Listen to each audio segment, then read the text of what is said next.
Online payments లేకుండా చేసే పరిస్థితికి వచ్చారు. ఇక్కడ మొన్న చూశారు మీరు ఋషికొండ దేవతలు అక్కడ ఇచ్చేశారు. మెడిటేషన్ చేసి అక్కడంతా నివసించిన ప్రదేశం మనం చెప్పుకుంటే ఆ ప్రదేశంలో పోయి ప్యాలెస్ కట్టుకోవాలని, ప్యాలెస్ కట్టి నేను బ్రహ్మాండమైన ప్యాలెస్లు కట్టానని చెప్పిన పరిస్థితికి వచ్చారు. అక్కడ కూడా ఢిల్లీలో శేష్ మహల్ ఇదే మరిగా పెద్ద లగ్జూరియస్ ప్యాలెస్ కట్టారు. అక్కడ ప్యాలెస్ లేకపోలేదు, ఇక్కడ ప్యాలెస్ లేకపోలేదు. This is where public are very intelligent. ఇక్కడ మాట్లాడితే ఇప్పుడు కూడా మాట్లాడుతున్నారు. 10 లక్షల కోట్ల రూపాయలు అప్పులు చేసి మేమేదో ఇచ్చాం, మీరు ఇవ్వలేదు అనే మాట్లాడే పరిస్థితికి వచ్చారు. ఎంఆర్ఓ ఆఫీసులు తాకట్టు పెట్టి, లిక్కర్ని 25 ఏళ్ళు తాకట్టు పెట్టి డబ్బులు తీసుకొచ్చి ఇచ్చి మళ్ళా మీరు అవన్నీ మాట్లాడుతుంటే ప్రజలకు గుర్తుండవనుకుంటే ఇది చాలా పొరపాటు. ఇది అందుకే ఇక్కడ కూడా బటన్ నొక్కే కార్యక్రమం సక్సెస్ కాలేదు. ఢిల్లీలో కూడా ఏవైతే ఫెయిల్డ్ మోడల్స్ ఉన్నాయో ఆ మోడల్స్ కూడా ప్రజలు ఆమోదయోగ్యం చెప్పలేదు.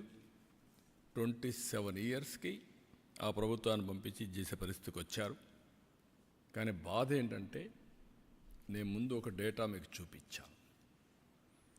ఈ డేటా ప్రకారం ఏం జరిగింది అని చూస్తే యాస్పిరేషన్స్ ఆఫ్ పీపుల్ టోటల్గా ఆవిరైపోయినాయి. కోరుకున్నారు మాకు సంక్షేమం కావాలి, అభివృద్ధి కావాలి, ఉద్యోగాలు కావాలి అని కోరుకున్నారు. ఓటేసిన పాపానికి వీళ్ళు కాటేసే పరిస్థితికి వచ్చారు. వాళ్ళ భవిష్యత్తునే కాటేసే పరిస్థితికి వచ్చారు. ఇప్పుడు దాంతో ఏమైంది? ఈరోజు వీళ్ళందరి భవిష్యత్తు చూస్తే వాల్యూ ఆఫ్ టైం నిన్న రాదు, 1 సంవత్సరం టైం పోయినాక రాదు. విలువైన కాలాన్ని పోగొట్టుకున్నాం.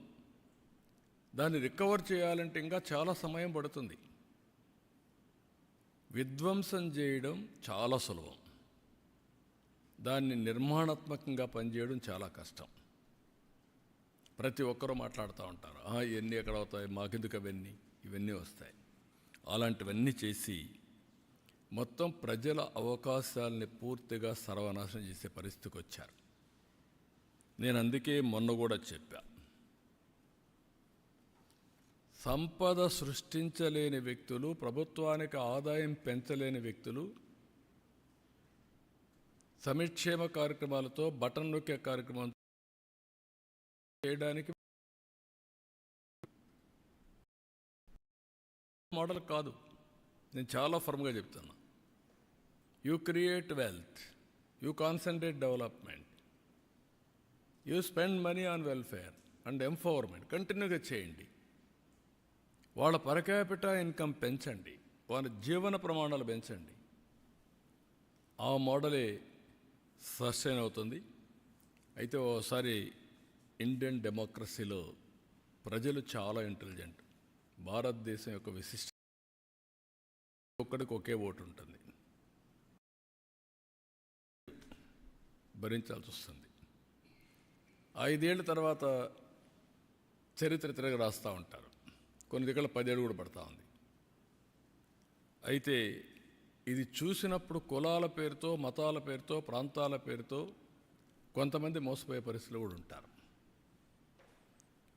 ఏది జరిగినా నష్టం మాత్రం వాళ్ళకే ఉంటుంది. అందుకే నేను చూశాను, ఈరోజు చెప్పింది కామన్ సెన్స్ అయితే మాత్రం భారతదేశంలో ఓటర్కి అబండెంట్ కామన్ సెన్స్ ఉంది. మంచి అని చెప్పే మనస్తత్వం ఉంటుంది. ఒక్కోసారి మోసపోయినప్పుడు మళ్ళీ దానికి అవకాశం కోసం సెర్చ్ చేసే పరిస్థితికి వస్తారు. అదే ఢిల్లీలో జరిగింది, అదే ఆంధ్రప్రదేశ్లో జరిగింది. ఈ మిస్లీడింగ్ వల్ల చాలా కాస్ట్ అవుతుంది. ఒకసారి ఇదైపోయిన తర్వాత మళ్ళీ దాని నుంచి తప్పించుకోవాలంటే చాలా సమయం పడుతుంది. వీళ్ళు ఎప్పటికప్పుడు ఎలాంటి విష ప్రచారాలు అంటారా, లేకుంటే పొలిటికల్ పొల్యూషన్ అంటారా, ఏదన్నా కానీ ఇది చాలా డేంజర్ ఫర్ ది నేషన్. సమాజానికే పెద్ద ప్రమాదం. అందుకే 35 సంవత్సరాలు, 30 ఏళ్ళు. All data is available. ఎప్పుడు ఎవరు పరిపాలించారో కూడా అవైలబుల్.